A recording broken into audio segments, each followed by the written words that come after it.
कि मेट्रो में चढ़ जाता हूँ। अब मैं मेट्रो में चढ़ता हूँ तो बगैर टिकट सवारी नहीं करता कभी भी, सबसे पहले जाकर के टिकट लेता हूँ।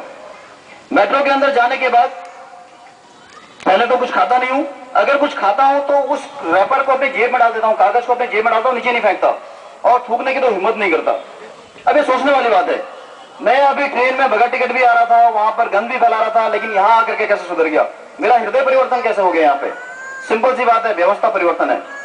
मुझे पता है ट्रेन में अगर बगैर टिकट आऊंगा तो कोई फर्क नहीं पड़ेगा, लेकिन मेट्रो में अगर बगैर टिकट आऊंगा तो दरवाजा नहीं खुलने वाला, और अंदर जाकर के अगर मैंने कुछ खाया और वहां कुछ फेंक दिया तो मेरा चालान होने वाला तुरंत, और मैं थूकूं वहां पर तो तब भी उसका चालान होता है। यही व्यवस्था परिवर्तन है, ये व्यवस्था हम लोग लाना चाहते हैं। बहुत आसान है ये सब कुछ, हम लोग बहुत अच्छे सिटीजन है, लेकिन हम लोग एक ऐसी गवर्नमेंट के विक्टिम है, थर्ड क्लास गवर्नमेंट के, जो हमारे सरकार, जो हमारे नेता है, जो हमारे रहनुमा है, जो इस देश को चला रहे हैं, वो नहीं चाहते कि व्यवस्था अच्छी हो। बहुत आसान है व्यवस्था को अच्छी करना, यही व्यवस्था हम लोग लागू करना चाहते हैं। आम आदमी पार्टी दिल्ली में आएगी, दिल्ली को एक रोल मॉडल बनाएगी। अगर इच्छा शक्ति हो, हम लोग ये दिखाना चाहते हैं कि अगर इच्छा शक्ति हो, अगर हम लोग चाहें तो क्या नहीं कर सकते। सब कुछ है हमारे पास, सारे संसाधन है हमारे पास। पीछे हम लोग डिस्कशन कर रहे थे जन लोकपाल कानून पे, कुछ लोगों ने बोला हमसे कि क्या आपको पता है लोकपाल कानून, लोकपाल बनाने के लिए कितना खर्चा होगा। तो हमने सर से रिक्वेस्ट किया कि हमें तो नहीं पता, आप ही बता दीजिए कितना खर्चा होगा। उन्होंने बोला जी 2000 करोड़ रुपए खर्च हो जाएगा साल का। हमने उनसे सिंपल एक क्वेश्चन किया, हमने बोला जी कोयला घोटाला कितना अमाउंट का है, 1,84,000 करोड़ का घोटाला है। अगर हमने 2000 करोड़ रुपए लोकपाल बनाने के लिए खर्च भी कर दिए और एक भी घोटाला अगर रोक दिया देश का 1,84,000 करोड़ का, तो हम लोग ये मान लेंगे 1,82,000 करोड़ हमने बचाए, 84,000 करोड़ नहीं बचाए। 2000 करोड़ रुपए जाने दीजिए, क्या फर्क पड़ता है। तो इस व्यवस्था के लिए हम लोग ये लड़ाई लड़ रहे हैं। आज जैसा मैंने आपको पहले बताया, आप सभी लोगों से रिक्वेस्ट है कि आप लोग इस क्षेत्र की समस्याओं को बताएं। जो भी इस क्षेत्र की समस्याएं हैं, दिल्ली की समस्याएं हैं, आसपास की समस्याएं, जो आप चाहते हैं कि आम आदमी पार्टी जीतने के बाद इस क्षेत्र के लिए कार्य करे, वो आप लोग बताएं, उसको हम अपने मैनिफेस्टो में डालेंगे और चुनाव जीतने के बाद वो कार्य अवश्य करेंगे।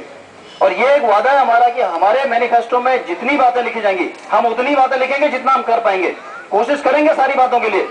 उसके अलावा भी हम लोग कोशिश करेंगे और भी बहुत कुछ करने की, लेकिन जो मैनिफेस्टो में लिख देंगे वो करेंगे ही करेंगे किसी भी स्थिति में।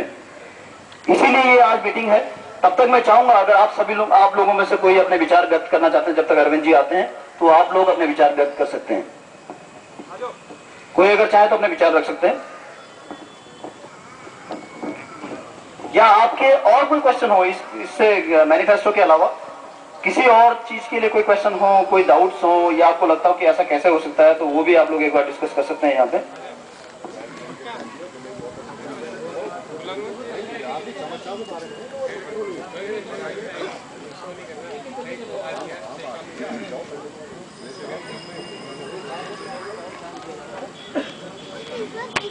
बदलाव हो, हम लोग अजीज आ चुके हैं इन सारी समस्याओं से। आज की डेट में बच्चों का एडमिशन कराना बड़ा मुश्किल है, बच्चों की एजुकेशन इतनी महंगी होगी कि हमारी पूरी जिंदगी की कमाई उसमें निकल जाती है। एक मकान लेना इतना मुश्किल हो गया है कि पूरी जिंदगी भर की कमाई उसको उसमें लग जाती है, सोचना पड़ता है आज की डेट में। हॉस्पिटल में जाए तो हॉस्पिटल की इतनी समस्याएं हैं, अगर रोड पे चले तो रोड पे इतनी समस्याएं हैं, अगर थाने में हमें कोई समस्या है तो थाने में जाते तो वहां नहीं सुनाई होती है। इस तरह की समस्याएं हमारी बढ़ती जा रही है। अगर हम आज आगे नहीं आए, अगर हम अभी भी इन्हीं के सपोर्टर बने रहे, एक्चुअली प्रॉब्लम क्या है, ये पार्टियां समझती हैं कि ये हमारे सपोर्टर कहीं नहीं जाने वाले।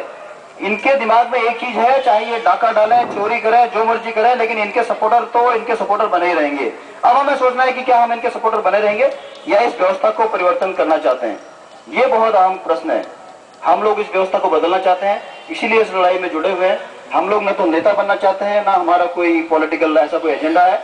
हम लोग चाहते हैं कि व्यवस्था परिवर्तित हो। और मैं आप सभी लोग बताना चाहता हूं कि अरविंद केजरीवाल जी हमारे बीच में है, तो हम उनका स्वागत करें।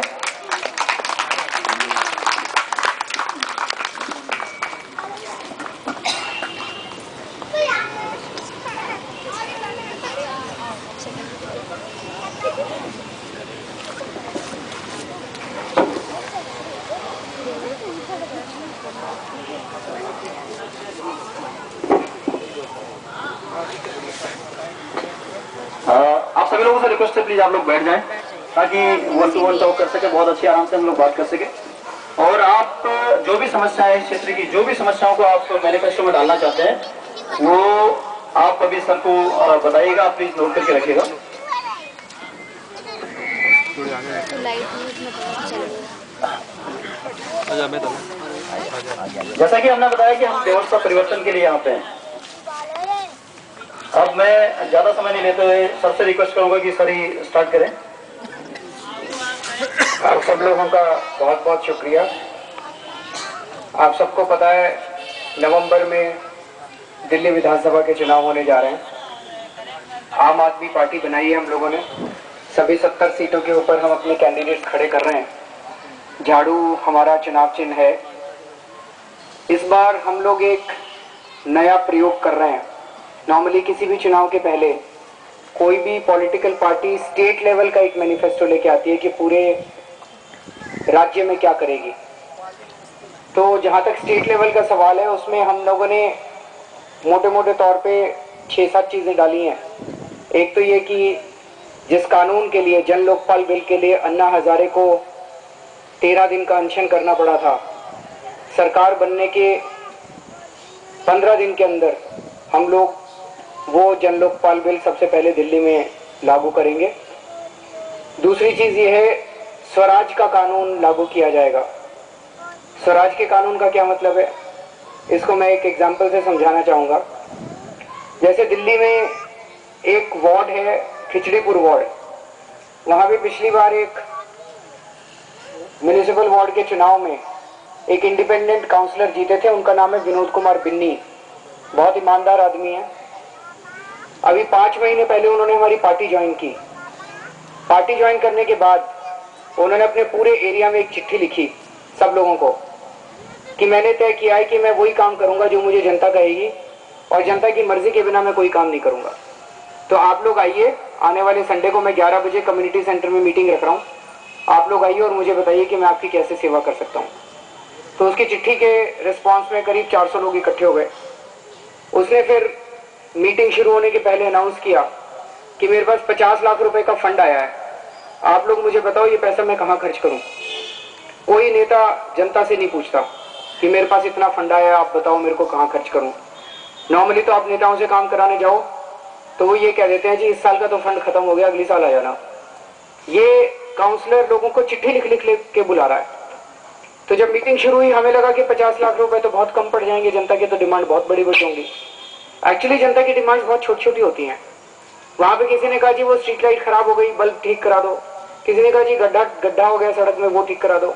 किसी ने कहा जी सफाई नहीं हो रही, सफाई करा दो। सारे लोगों की डिमांड मिला के, जो 400 लोग थे सबकी डिमांड मिला के 5,20,000 रुपए में पूरी हो गई। वो अपने साथ सारे इंजीनियर लेके आया था, हॉर्टिकल्चर इंजीनियर, सिविल इंजीनियर, फलाना इंजीनियर। उसने तुरंत फाइलों पे साइन कर दिए कि ये जो जनता ने डिमांड की है ये सारे प्रोजेक्ट शुरू कर दो। उसके बाद फिर उसने डिमांड अनाउंस किया कि पिछले 3 महीने में अपने यहाँ 6 सड़कें बनी हैं, आप लोग बताओ कि ये सड़क ठीक बनी है कि नहीं बनी। अगर ये ठीक नहीं बनी तो मैं ठेकेदार की पेमेंट रोक दूंगा। वहां पे वोटिंग हुई जनता की। 5 सड़कों के बारे में जनता ने कहा कि ये ठीक बनी है। एक के बारे में लोगों ने कहा जी ये 4 इंच मोटी बननी थी, 2 इंच मोटी बनी है। तो उसने फाइल पे लिख दिया कि ठेकेदार की पेमेंट रोक दी जाए। On the spot joint inspection committee बनी जिसमें 3 रेजिडेंट्स और 1 असिस्टेंट इंजीनियर थे। उन्होंने मीटिंग के बाद मौके पे जाके मुआयना किया, ठेकेदार को वहीं बुला लिया और जब वो सड़क को नापा तो वो 2 इंच मोटी निकली। ठेकेदार ने अपनी गलती मान ली, बोला जी मेरे को एक मौका दे दो। उसने ठेकेदार ने सारी सड़क दोबारा बनवा दी। अगले महीने फिर से उसने जनता की मीटिंग करी काउंसलर ने, और इस बार जनता ने कहा जी हम सेटिस्फाइड हैं, ठेकेदार की पेमेंट कर दो। ये डेमोक्रेसी है, इसको हम स्वराज कहते हैं, जिसमें जनता निर्णय ले और काउंसलर और ऑफिसर्स उन निर्णयों का पालन करें। आम आदमी पार्टी की सरकार बनेगी तो 3 महीने के अंदर स्वराज का कानून पास कर दिया जाएगा कि दिल्ली में हर महीने अपने अपने एरिया में जनता की मीटिंग हुआ करेगी और जनता ये तय करेगी कि वहां पे खर्च होने वाला सरकारी पैसा कहां कहां खर्च होगा। जनता की मर्जी के बिना कहीं सरकारी पैसा खर्च नहीं किया जाएगा। और दूसरा, किसी भी ठेकेदार की पेमेंट तब तक नहीं की जाएगी जब तक वहां की जनता ना कह दे कि काम ठीक हो गया। तो पहली चीज हमने कहा कि जन लोकपाल बिल पास करेंगे। दूसरी चीज की स्वराज का कानून पास करेंगे। तीसरी चीज हम लोग कह रहे हैं कि दिल्ली के अंदर 18 लाख बच्चे सरकारी स्कूलों में पढ़ते हैं और सरकारी स्कूलों में पढ़ाई की हालत बहुत खराब है। तो वहां पे सरकारी स्कूलों के अंदर पढ़ाई की हालत सुधारी जाएगी चाहे इसके लिए कितना भी पैसा खर्च करना पड़ जाए, बिकॉज बच्चों की पढ़ाई बहुत ज़्यादा ज़रूरी है। सरकारी स्कूल और सरकारी अस्पताल, शिक्षा और स्वास्थ्य, ये दो चीज़ें हमारे लिए बहुत ज़रूरी हैं। इसके लिए चाहे जितना पैसा हम लोगों को खर्च करना पड़े। सरकारी स्कूलों में प्राइवेट स्कूलों से भी ज़्यादा बेहतर शिक्षा दी जाएगी, सरकारी अस्पताल नए बनाए जाएंगे और सरकारी अस्पतालों में प्राइवेट अस्पतालों से भी ज़्यादा बेहतर चिकित्सा दी जाएगी। और महिलाओं की सुरक्षा के लिए हर म्यूनिसिपल वार्ड में एक स्पेशल कमांडो फोर्स बनाई जाएगी, जो कि वहाँ की महिलाओं के लिए और सीनियर सिटीजन्स की सुरक्षा के लिए जिम्मेदार होगी। तो मोटे मोटे तौर पे दिल्ली के लेवल पे जो मैनिफेस्टो बन रहा है उसमें मोटे मोटे तौर पे ये चीज़ें हैं। लेकिन हमने ये तय किया है कि आपकी गली, आपकी कॉलोनी, आपका मोहल्ला, आपका ब्लॉक, इसकी जो समस्याएं हैं वो समस्याएं दिल्ली के मैनिफेस्टो में नहीं आ पाएंगी। उसके लिए हम हर कंस्टिट्यूएंसी का अलग मैनिफेस्टो बना रहे हैं। तो नई दिल्ली कंस्टिट्यूएंसी से शीला दीक्षित जी के खिलाफ मैं चुनाव लड़ रहा हूँ, तो मैं अब नई दिल्ली कंस्टिट्यूएंसी में जगह जगह जा रहा हूँ।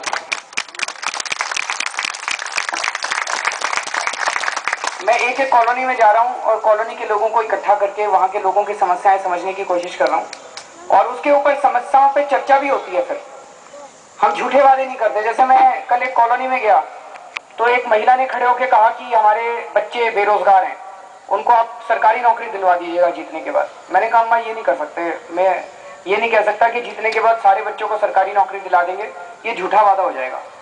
वो कहते हैं जी पर अजय माकन तो आए थे, वो तो कह रहे थे दिलवा देंगे। मैंने कहा जी फिर वो झूठ बोल रहे हैं, कोई सारे सरकारी बच्चों को, सारे बच्चों को, सबके बच्चों को सरकारी नौकरी नहीं दिला सकता, ये झूठी बात है। तो मैं जो भी आप लोग डिस्कस करेंगे, जो भी बताएंगे उस पर डिस्कशन करेंगे और जो होने वाली बातें हैं वो मैं लिखता जाऊंगा। और ये हमारा वादा है कि जीतने के बाद वो सारी बातें करेंगे। और आपसे मैं ये वादा चाहूँगा कि अगले 2 महीने आप लोग मेहनत करके घर घर जाके हमारा प्रचार करेंगे, क्योंकि हमारे पास पैसा नहीं है, हम फक्कड़ आदमी हैं, हमारे पास होर्डिंग वोर्डिंग लगाने के पैसे नहीं हैं जी। इस बार हम कम पैसे में चुनाव जीत के दिखाएंगे। तो अब आप लोग बताइए जो जो समस्याएं इस इलाके की हैं या दिल्ली के मैनिफेस्टो में अगर आप कोई चीज दिलवाना चाहें तो आप बताइए। आप हेलो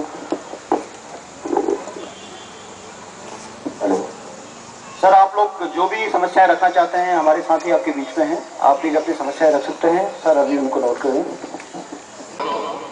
केजरीवाल जी नमस्कार और साथियों, एक छोटी सी समस्या आप चाहें तो इसको रख सकते हैं जो मेरे नज़र में लगता है।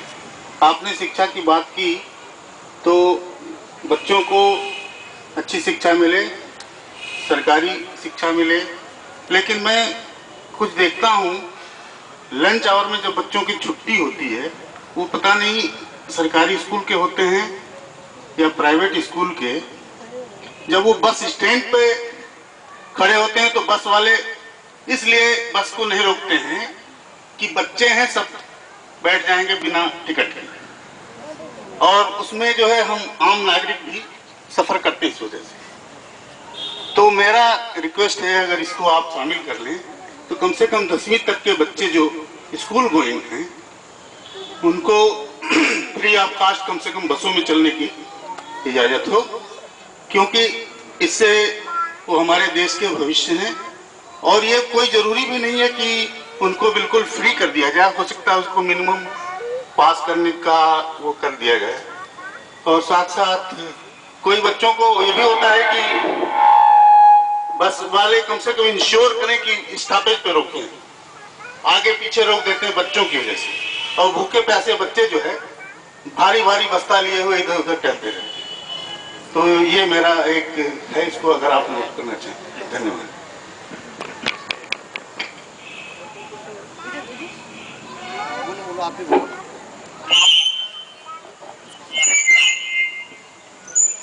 Hello sir. Sir, I have a very common agenda of a question that अगर आपकी आम जनता पार्टी जीतती है तो आप गर्ल्स की सुरक्षा के लिए क्या करेंगे? इन्होंने बहुत इंपॉर्टेंट क्वेश्चन पूछा है। देखिए, दामिनी का बलात्कार हुआ, सारे मीडिया ने दिखाया, उसके बावजूद फास्ट ट्रैक कोर्ट भी बना, उसके बावजूद 8 महीने लग गए उस केस के अंदर। इन 8 महीनों में दिल्ली में 1127 बलात्कार हो चुके हैं। दामिनी का बलात्कार तो फिर भी मीडिया ने दिखाया था, फास्ट ट्रैक कोर्ट बन गए, लेकिन बाकी 11 से 26 का क्या हुआ उनका तो किसी को पता ही नहीं है। तो हमारे देश में सिस्टम इतना स्लो है कि कुछ भी हो जाए उनको सजा नहीं मिलती है। ये सबसे बड़ा कारण है जिसकी वजह से वो ज्यादा और क्राइम बढ़ता जा रहा है। तो एक तो ये कि जुडिशियल सिस्टम में दिल्ली के अंदर कम से कम लोअर जुडिशरी जो है वो दिल्ली सरकार के अंडर में आएगी। वहां पे हम इतने कोर्ट्स के नंबर इतना बढ़ाना चाहेंगे, जजेस की संख्या इतने बढ़ाना चाहेंगे कि कोई भी क्राइम हो, केवल कुछ क्राइम के लिए या कुछ केसेस के लिए फास्ट ट्रैक कोर्ट क्यों बने, हर कोर्ट ही फास्ट ट्रैक होना चाहिए ताकि 6 महीने से 1 साल के अंदर हर केस की सुनवाई फाइनली खत्म हो जाए। और रेप के केस में तो कम से कम 2 से 3 महीने के अंदर उनको सजा मिले और उनको कड़ी से कड़ी सजा मिले। दूसरी चीज, ये लोग कहते हैं कि दिल्ली पुलिस हमारे अंडर में नहीं आती है। आज आम आदमी पार्टी तो सत्ता में नहीं है, हमारे अंडर में तो दिल्ली पुलिस नहीं आती है, फिर भी दिल्ली के अंदर इतने सारे मामले हुए हैं पिछले 6-7 महीने में जिसमें आम आदमी पार्टी के कार्यकर्ताओं ने जाके दिल्ली थाने का घेराव किया, पुलिस थाने का घेराव किया और महिलाओं को सुरक्षा दिलवाई, बलात्कारियों को पकड़वाया, बदले में उन लोगों ने डंडे खाए, पुलिस ने काफी टॉर्चर किया हमारे कार्यकर्ताओं को। तो आज जब हमारे पास सत्ता नहीं है तब हम इन लोगों को ठीक कर लेते हैं, तो सत्ता आएगी तो दिल्ली पुलिस के सामने मुझे नहीं लगता कि मुख्यमंत्री इतना बेबस और लाचार हो सकता है। दिल्ली पुलिस को तो हम ठीक कर सकते हैं। तीसरी चीज, दिल्ली पुलिस को ठीक करें या ना करें, जैसा मैंने बताया, हर म्युनिसिपल वार्ड में, दिल्ली में 272 म्युनिसिपल वार्ड हैं, हर म्युनिसिपल वार्ड में 20 से 25 कमांडो तैनात किए जाएंगे, स्पेशल कमांडो फोर्स बनाई जाएगी वहां पे रहने वाली महिलाओं की और सीनियर सिटीजन की सुरक्षा के लिए। इन कमांडोज में हम यंग लोग, लड़के लड़कियों को तैनात करेंगे, उनको कमांडो ट्रेनिंग दिलवाएंगे, रिटायर्ड आर्मी ऑफिसर्स इसका सुपरविजन करेंगे और ये लोग हर म्युनिसिपल वार्ड में महिलाओं को सुरक्षा दिलवाएंगे। तो ये 3 स्टेप्स हैं मोटे मोटे जो हम महिला सुरक्षा के लिए सोच रहे हैं।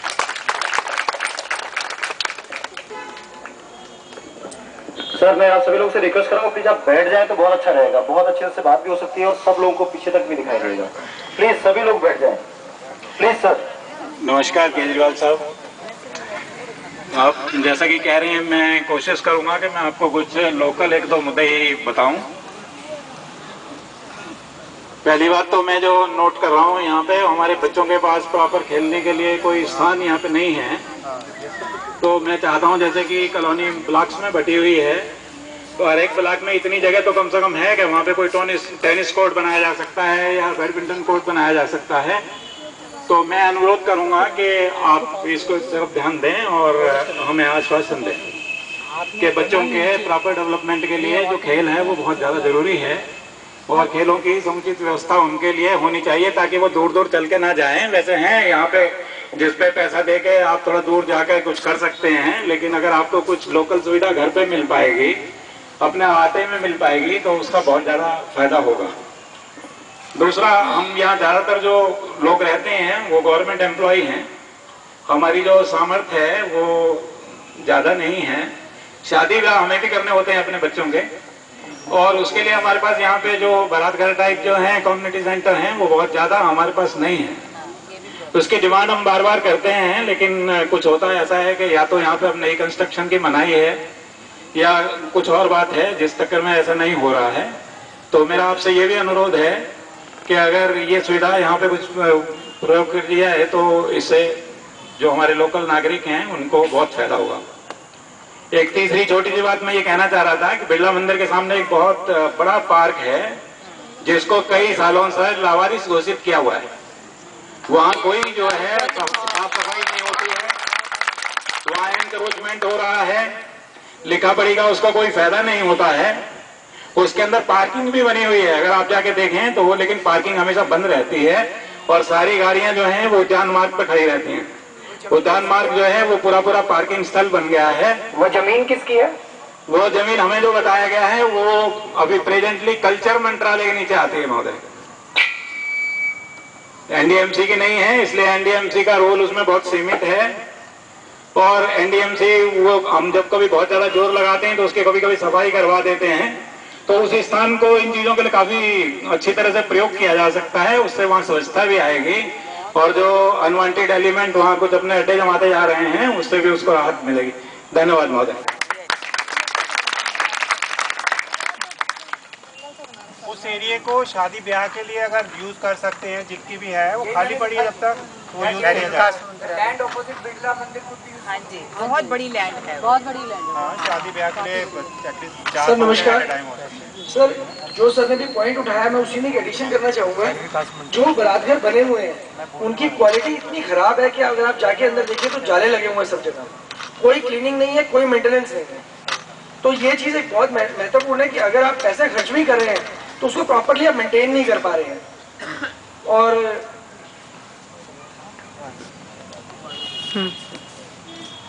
पुलिस से रिलेटेड आप यहाँ पर अगर देखेंगे तो कोई पेट्रोलिंग नहीं है। पेट्रोलिंग के नाम पे कुछ पुलिस वाले होते हैं जो अब ये रेडी ठेले वाले जो कोने पे लोग बैठे होते हैं या नाई बैठे हैं उनसे सिर्फ कलेक्शन का काम करते हैं, उसके अलावा कोई सिक्योरिटी नहीं है।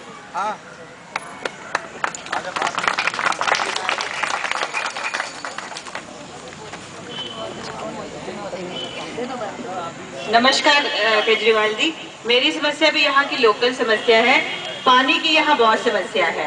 पानी बहुत कम टाइम के लिए आता है। मैं सामने वाले ब्लॉक से आई हूँ, 1 घंटा भी सुबह पानी नहीं मिलता, शाम को तो कई बार आता ही नहीं है। और जो पानी है वो बहुत गंदा पीले रंग का पानी आता है। हमें वो पानी के ऊपर अपने फिल्टर लगा लगा के उसको यूज करते हैं। तो ये हमारी समस्या मेन है। गर्मियों में तो बहुत ही ज्यादा होती है, इसलिए हम चाहते हैं कि इसमें थोड़ी इम्प्रूवमेंट की जाए। नमस्ते सर, मैं आपसे अनुरोध करना चाहता हूं, जो आप हमारी आंटी जी ने भी बताया, ये बहुत बड़ी समस्या है कि हम लोगों को पानी नहीं मिल पाता और सबसे ज़्यादा हम लोग ड्यूटी वाले, सेवा करने वाले सब उसमें बिजी रहते हैं। पानी नहीं मिल पाता और आजकल राशन भी काट दिया गया है, राशन भी नहीं मिलता। आपके पास सीवर का पानी कौन सा कार्ड है? बदबू वाला सफेद तो राशन नीले और लाल से ही मिलता है। अरविंद जी नमस्कार। सर सबने अपनी समस्याएं तो रख दी मगर किसी ने स्वागत भी नहीं किया, बड़ा अजीब सा लग रहा है मुझको। एक 4 पंक्तियां सुनाना चाहूँ, किसी कवि की हैं वो। दर्द खुद झेलकर खुशियों की फसल देते हैं, दर्द खुद झेलकर खुशियों की फसल देते हैं, जिनमें खतरे हो उन्हीं राह पे चल देते हैं, जिनकी सोचों में हो औरों की भलाई हर पल, ऐसे कुछ लोग ही दुनिया को बदल देते हैं।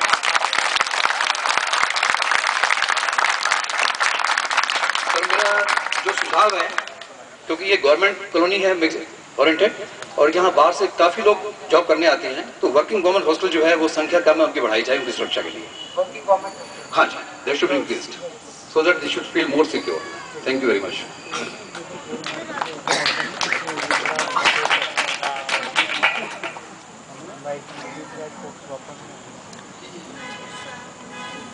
क्या ये जो रिपेयर और मेंटेनेंस उसको डिजिटलाइज किया जा सकता है, सो दैट सबसे पहले जब भी सेकंड अरविंद जी आपको मैं नमस्ते के साथ आपसे ये प्रश्न पूछना चाहता हूँ। शायद हम लोग भी मार्केट में घूमते रहते हैं पूरे दिन, इसलिए हम लोग को मिलती है। क्या कारण है कि आपसे मिलने वाले लोग बहुत जल्दी आपके साथ छोड़ जाते हैं? पहला प्रश्न,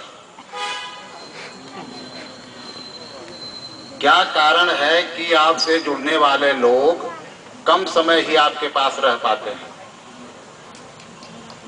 ठीक है, सवाल है। अच्छा सर, कौन कौन साथ छोड़ गया?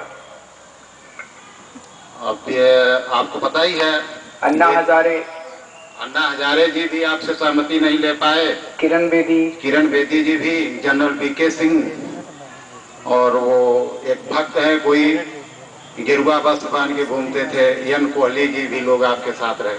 कौन? यन कोहली जी। यन कोहली के नाम से कोई लेडीज है, आप जानते होंगे। यंग कोहली कौन है? यन फॉर नागपुर। एन कोहली? हाँ, एन कोहली। वो कौन है? आप नहीं जानते उन्हें? ना। तमाम मीडिया में आता रहता है, तो हमेशा ही उनका प्रश्न चलता रहता था आपके साथ। बताएं, आप लोग जानते हैं ये कौन है एन कोहली? नहीं, कोई नहीं जानते सर, पता नहीं कौन से मीडिया में आपने देखा। सर 3 चीज आपने 3 लोगों के नाम लिए। सर आपका साथ तो है ना? आपको साथ है ना? अन्ना हजारे और किरण बेदी जी, इन दोनों का साथ छूट गया ये कहना गलत है। उन दोनों के संपर्क में हम लगातार हैं। अन्ना जी से लगातार बात होती रहती है, अन्ना जी से मैं मिलता रहता हूँ। अभी मैं अनशन पे बैठा था, अन्ना जी अपना आशीर्वाद देने के लिए वहाँ पे आए थे। लेकिन जो उनसे बातचीत हुई, अन्ना जी का ये कहना है कि हमें राजनीति में नहीं जाना चाहिए। मैंने अन्ना जी से कहा कि हमने 2 साल में सब कुछ करके देख लिया। 2 साल में इतनी बार अनशन किया, 3 बार अन्ना जी ने अनशन किया, 2 बार मैंने अनशन किया। इन मंत्रियों के सामने गिड़गिड़ाए, 10 बार मिले इनसे, लेकिन उन्होंने कुछ नहीं किया। तो अन्ना जी को मैंने कहा कि अब और कोई चारा नहीं बचा, अब राजनीति में जाना पड़ेगा। राजनीति को जब तक साफ नहीं करेंगे तब तक कुछ नहीं होगा। अन्ना जी कहते हैं कीचड़ है राजनीति, अंदर नहीं जाना। हमने कहा जी कीचड़ है तब भी अंदर जाना पड़ेगा। उन्होंने कहा गंदे हो जाएंगे। हमने कहा जी गंदे भी हो जाएंगे तो आप ये मान लीजिए कि यही हमारी कुर्बानी है कि हमने अपनी इज्जत भी दांव पे लगा दी, लेकिन अब अंदर तो जाना पड़ेगा, सिस्टम को अंदर जाके साफ करना पड़ेगा। अब इस पे आपकी सहमति असहमति हो सकती है। अन्ना जी का मानना है कि बाहर रह के सिस्टम को साफ करेंगे, हमारा मानना है अंदर जाके सिस्टम को साफ करेंगे। ये मतभेद है, मनभेद नहीं है। और यही किरण बेदी जी के साथ है। जनरल वीके सिंह के साथ तो हम कभी नहीं थे। एक बार ही वो हमारी स्टेज पे आए थे लास्ट ईयर, जब हम 10 दिन के लिए अनशन पे बैठे थे, तब एक बार ही जनरल वीके सिंह हमारा अनशन तुड़वाने के लिए, जूस पिलाने के लिए आए थे। बाकी वो कभी मूवमेंट का हिस्सा रहे ऐसा तो कभी नहीं था। लेकिन आपने 2 लोगों के नाम लिए, अन्ना जी का, किरण बेदी का, कि वो छोड़ के चले गए, और आपने एक जनरलाइजेशन किया कि जो भी आपके साथ होते हैं वो छोड़ के क्यों चले जाते हैं। सर, प्रशांत भूषण जी के साथ मेरा 17 साल का रिश्ता है, मनीष सिसोदिया के साथ मेरा 15 साल का रिश्ता है, कुमार विश्वास के साथ मेरा 7 साल का रिश्ता है, संजय सिंह के साथ मेरा 6 साल का रिश्ता है, गोपाल राय के साथ मेरा 6 साल का रिश्ता है। मैं आपको, आप कहें तो मैं इतनी लंबी लिस्ट आपको अभी गिना दूंगा। तो ये कहना, ये जनरलाइजेशन ठीक नहीं है कि लोग छोड़ छोड़ के चले जाते हैं। अगर ऐसा ही होता तो ये मूवमेंट इतना बड़ा ना बनता। अगर मूवमेंट की लीडरशिप इंक्लूसिव नहीं होती तो मूवमेंट इतना बड़ा नहीं बन सकता। धन्यवाद, आपसे मैं सहमत हूं, लेकिन इसी के साथ मेरा एक दूसरा सवाल भी आपसे होगा। आप मुझे अवगत कराएं कि आप धारा 370 पर क्या विचार रखते हैं, और आर्थिक आधार के आरक्षण पर आपका क्या विचार है, प्लीज। सर, रिजर्वेशन पे मैं ये कहना चाहूंगा, हमारा अपना ये मानना है कि हमारे देश के अंदर कुछ समाज के लोग ऐसे हैं जिनके ऊपर सदियों से अत्याचार किया गया, छुआछूत और तरह तरह से उन लोगों को अन्याय झेलना पड़ा।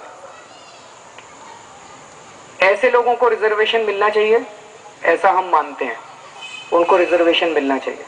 लेकिन 2-3 चीजें हैं। पहली चीज तो ये कि अगर कोई आर्थिक दृष्टि से संपन्न है उन जातियों में, तब हमें लगता है कि उसको रिजर्वेशन ना मिलके दूसरे को रिजर्वेशन मिले तो उसको ज्यादा फायदा होगा। तो अगर आर्थिक दृष्टि से कोई संपन्न है या उसे एक बार रिजर्वेशन मिल गया तो फिर दूसरे को रिजर्वेशन मिलना चाहिए। दूसरी चीज, मैं बिहार और उत्तर प्रदेश के कई गांव में गया था। आज भी जो हम कहानियां पढ़ते हैं ना जी, उसमें किताबों में जिस किस्म की छुआछूत हम देखते थे कि अगर किसी की परछाई भी लग जाए तो नहाते थे लोग, वो छुआछूत आज भी उन गांवों के अंदर मौजूद है। वहां पे गांव के बाहर टोले होते हैं, उन टोलों में वो लोग रहते हैं, उनको गांव के अंदर एंटर नहीं करने दिया जाता। मैं ये सोच रहा था कि केवल रिजर्वेशन से उन लोगों का फायदा होगा, कितने साल में उनका फायदा होगा मुझे पता नहीं है। उनको तो रिजर्वेशन नाम की चिड़िया भी नहीं पता। वो जो टोले में बिहार और उत्तर प्रदेश और मध्य प्रदेश के टोलों में लोग रह रहे हैं, उनको तो यही नहीं पता कि ये रिजर्वेशन किस चिड़िया का नाम है। तो और साल में 2 लाख नौकरियां निकलती हैं, सारी सेंट्रल गवर्नमेंट और स्टेट गवर्नमेंट मिला के, जिसमें रिजर्वेशन का फायदा मिलता है। इन 2 और देश के अंदर करीब 25 करोड़ लोग ऐसे हैं जो इन समाज के वर्गों से आते हैं। इन 25 करोड़ लोगों तक हर साल 2 लाख नौकरियों में रिजर्वेशन देके आप कितने सालों में पहुंच पाएंगे? आप खुद ही हिसाब लगा दीजिए, 100 साल भी कम पड़ेंगे। एक ही चीज है जो सारे समाज को एक साथ लाके खड़ा कर सकती है, वो है शिक्षा। अगर हमने शिक्षा पे जोर दे दिया, सारे देश ने अगर ये ठान लिया कि हम शिक्षा के ऊपर पूरा पैसा लगा देंगे, चाहे कुछ भी हो जाए, सरकारी स्कूलों को अगर हम लोगों ने बहुत अच्छा शिक्षा स्तर वहां पे बढ़ा दिया, तो उस टोले में रहने वाले लोग भी अपने उस गांव के स्कूल में बच्चों को पढ़ा के हमारे बच्चों के साथ बराबर लाके खड़ा कर देंगे, और एक पीढ़ी के अंदर, एक जनरेशन के अंदर हम सारे देश के सब बच्चों को एक साथ लाके खड़ा कर देंगे। और मुझे लगता है एक समय ऐसा आएगा जब वो खुद खड़े होके कहेंगे कि अब हमें रिजर्वेशन नीचे, आपके साथ कंपटीशन करने के लिए तैयार है। लेकिन सर तब तक तो करना पड़ेगा। लेकिन आज तक हमारे देश में सारी पार्टियों ने रिजर्वेशन की केवल राजनीति की है। वो फायदा नहीं देना चाहते। रिजर्वेशन के नाम पे इस कास्ट की रिजर्वेशन कर दो, उस कास्ट की रिजर्वेशन कर दो, ये बैकवर्ड क्लास, वो बैकवर्ड क्लास, ये रिजर्वेशन पे राजनीति हुई है। अगर वो पार्टियां वाकई चाहती थी कि सब लोग अगर साथ खड़े हों, तो शिक्षा के ऊपर अभी तक उन लोगों ने जोर दे दिया होता। उन्होंने शिक्षा को और बदतर बनाया है, क्योंकि जितना अनपढ़ लोग हैं जी, जितना अनपढ़ होंगे लोग, उतना उनका वोट बैंक बनता है। हाँ जी सर।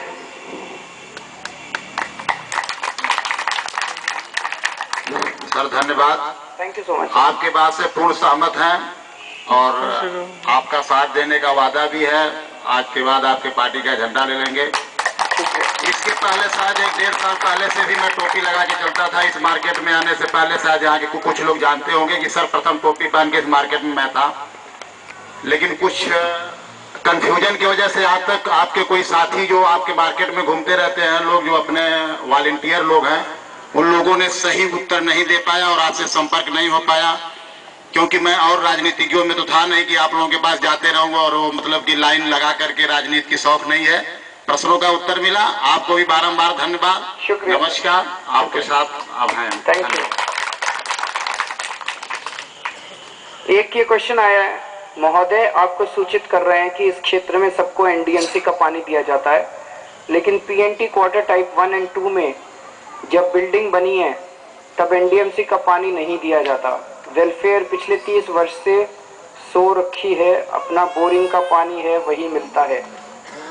ठीक है सर, इसको मैं लिख लेता हूँ, ये जायज प्रश्न है। मैडम आप कुछ कह रही थी उस टाइम, बोलिए बोलिए। सबसे पहले आपको मेरा नमस्कार केजरीवाल जी। ये जितनी भी राजनीतिक पार्टियां हैं, सब ने जातिवाद को, बल्कि सब लोगों को, बच्चे बच्चे को पहुंचा दिया है कि कौन किस जाति का है, कौन किस जाति का, रिजर्वेशन के माध्यम से। सबसे ज्यादा इन लोगों ने ये सबसे ज्यादा तोड़ा है। इन लोगों ने रिजर्वेशन नहीं दिया, बल्कि बच्चों को ये पता चल गया है कि ये इस जाति का है, ये इस जाति का, हम इस जाति के हैं। सबसे ज्यादा इन्होंने शिक्षा के माध्यम को बिगाड़ा है, इस रिजर्वेशन करके। रिजर्वेशन देना चाहिए तो आर्थिक माध्यम से दो, उसकी एनुअल है वो देखनी चाहिए कि इसको कितना पैसा मिलता है, उसको ये देखो कि किसकी कितनी तनख्वाह है, उसके हिसाब से उसकी सारी फीस माफ कर दो। लेकिन ये नहीं कि इस जाति को तुम 0 नंबर भी आ रहे हैं तो उसको बढ़ा दे दो, वेरी गुड, तो पूरी फीस माफ कर दो। सबसे ज्यादा बस राजनीतिक दलों ने यही सबसे ज्यादा किया है। बिल्कुल मैं सहमत हूँ। Very good.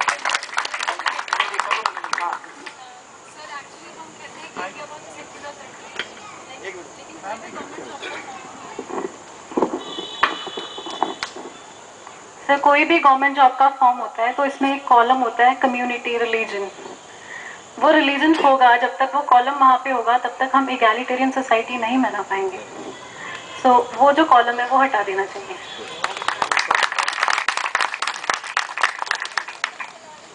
और कोई क्वेश्चन? इसमें मैं रिपीट कर दूं, ये जो जिन्होंने भेजा है, तो आपका ये कहना है कि पीएनटी क्वार्टर टाइप 1 और 2 में पानी नहीं आ रहा है एनडीएमसी का ना? ठीक है, ठीक है। नमस्कार केजरीवाल जी, मैं ये कहना चाहता हूं कि जितना भी रिपेयर और मेंटेनेंस का काम सीपीडब्ल्यूडी या किसी भी सरकारी माध्यम से होता है, उसे डिजिटलाइज कर दिया जाए, ताकि वो अगर 3 महीने बाद वो रिपीट हो जाता है। नई प्रॉब्लम आई, रिपीट हुआ, सेम काम चाहे हुआ या नहीं हुआ, फाइलों में हो गया, पैसे चले गए। डिजिटलाइज होने की वजह से ये होगा, एटलीस्ट ये पता लगेगा कि हाँ भाई अभी 3 महीने पहले हुआ है, ये दोबारा कैसे ये चीज हो गई। अगर हो रही है तो उसको प्रॉपरली देखा जाए कि क्यों यह 3 महीने बाद रिपीट होती है। एक सीवरेज की पाइप का लाइन बिछी या नहीं बिछी नहीं मालूम, जेई ने साइन कर दिए, जेई ने चेक पे साइन कर दिए और काम हो गया, लेकिन एक्चुअल में वो काम हुआ या नहीं हुआ, उसको डिजिटलाइज करके वेबसाइट या कहीं पर भी है, उसको अगर वो दोबारा उसी के लिए टेंडर जाता है या रिपेयर के लिए जाता है तो चेक हो जाए कि हाँ भाई ये हर 3 महीने में वो सीवर का पाइप गायब तो नहीं हो जाएगा, या साल भर के अंदर वो पाइप सील तो नहीं हो जाएंगे, वो चेक हो सकेगा उस पर। मैं सहमत हूँ, ये होना चाहिए।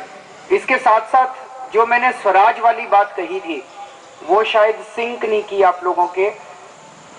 मान लीजिए ये 4 पोलिंग बूथ हैं यहाँ पे, या मान लीजिए आपकी ये 3-4 ब्लॉक्स हैं, इन 3-4 ब्लॉक्स को मिला के एक मोहल्ला बनाया जाता है। इस मोहल्ले को साल का 2 करोड़ रुपए का अनटाइड फंड दे दिया जाता है और आपको कहा जाता है कि हर महीने के पहले रविवार को सुबह 11 बजे आपके चारों ब्लॉक्स की मीटिंग होगी।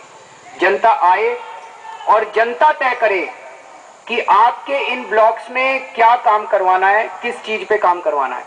तो जैसे एक भाई साहब ने कहा कि टेनिस कोर्ट बनना चाहिए, आप लोग तय करो, उससे चाहे टेनिस कोर्ट बनवाओ, उससे चाहे अस्पताल बनवाओ, उससे चाहे पार्किंग बनवाओ, उससे चाहे सीवर लाइन लगवाओ, उससे चाहे पानी की लाइन लगवाओ, जो काम आप करवाना चाहो। आपके पास 2 करोड़ रुपए हैं और आपके चारों ब्लॉक्स मिलके जनता तय करेगी और जूनियर इंजीनियर को वही काम करने पड़ेंगे। उसके अलावा जूनियर इंजीनियर एक पैसा आपके इलाके में खर्च नहीं कर सकता आपकी मर्जी के बिना। अगर ये व्यवस्था कर दी जाए तो मुझे लगता है कि फिर आपके हाथ में पावर आ गई। आपको ना किसी एमएलए के पास जाना, ना किसी काउंसलर के पास जाना, आप निर्णय लो और आपके जूनियर इंजीनियर को वो निर्णय फॉलो करना पड़ेगा। और ठेकेदार की पेमेंट तब तक नहीं होगी जब तक अगली मोहल्ला सभा में अगले महीने आप लोग ये सर्टिफाई ना कर दो कि काम से आप खुश हो, तब तक ठेकेदार की पेमेंट नहीं होगी। ये कानून हम लोग 3 महीने के अंदर ले आएंगे। आपको पैसा दिया जाएगा, आप तय करोगे कि आपका पैसा आपके इलाके में कहां खर्च हो रहा है। तो मुझे लगता है आपकी कई सारी प्रॉब्लम्स जो भी आप लोगों ने लिखवाई हैं वो उस कानून के आने के बाद सत्ता सीधे आपके हाथ में आ जाएगी। हेलो सर, मेरा नाम प्रियंका है। हेलो सर, मेरा नाम प्रियंका है, मैं यहाँ सामने ब्लॉक से आई हूँ। मेरी प्रॉब्लम बस ये है कि जो गर्ल्स की सेफ्टी और सिक्योरिटी नहीं है, और ये जो यहाँ पे रोड है बहुत ही ज़्यादा बेकार है। और यहाँ पे आपने देखा होगा एंटी बंगाली स्कूल है, इसके सामने ना बसेस खड़ी रहती हैं unauthorised. I don't know why यहाँ पे पार्क होती हैं और ड्राइवर्स वगैरह यहीं पे रहते हैं, तो वो अच्छा नहीं लगता रात को आने जाने में। यहीं पे खाना बनाते हैं, तो मतलब स्ट्रीट लाइट्स नहीं है और स्ट्रीट लाइट्स नहीं है यहाँ पे, रात को आने में इतना डर लगता है। और ये झुग्गी के यहाँ पे लोग मतलब लिटरली बहुत तंग करते हैं। मेरे सामने मेरी एक फ्रेंड के साथ क्या करा, चल रही बाइक से उसका दुपट्टा खींच लिया यहीं पे। दिन शाम के 5 बजे की बात मैं आपको बता रही हूँ। तो बिल्कुल सेफ नहीं है। स्ट्रीट लाइट्स अभी लगती है, 1-2 दिन रहती है, उसके बाद फिर गायब। रोड इतनी ज्यादा मतलब टूटी फूटी सी है। और पुलिस की यहाँ पे कोई ऐसा सदन के पास बोल रहे हैं। हाँ जी, पुलिस की कोई पेट्रोलिंग वगैरह मतलब प्रॉपर्ली नहीं होती है। कुछ भी होता रहता है, गर्ल्स को कुछ भी बोल के चले जाते हैं, कुछ भी छेड़छानी कर देते हैं, कोई कुछ नहीं करता है यहाँ पे। और कितनी बार कंप्लेन करें, 1 बार 2 बार 3 बार, जब रोज ही ऐसा हम लोग जाएगा तो पुलिस वाले भी फिर हम ही को बोलेंगे कि आप ही के साथ होता है। तो ये बहुत बड़ी प्रॉब्लम है। Thank you.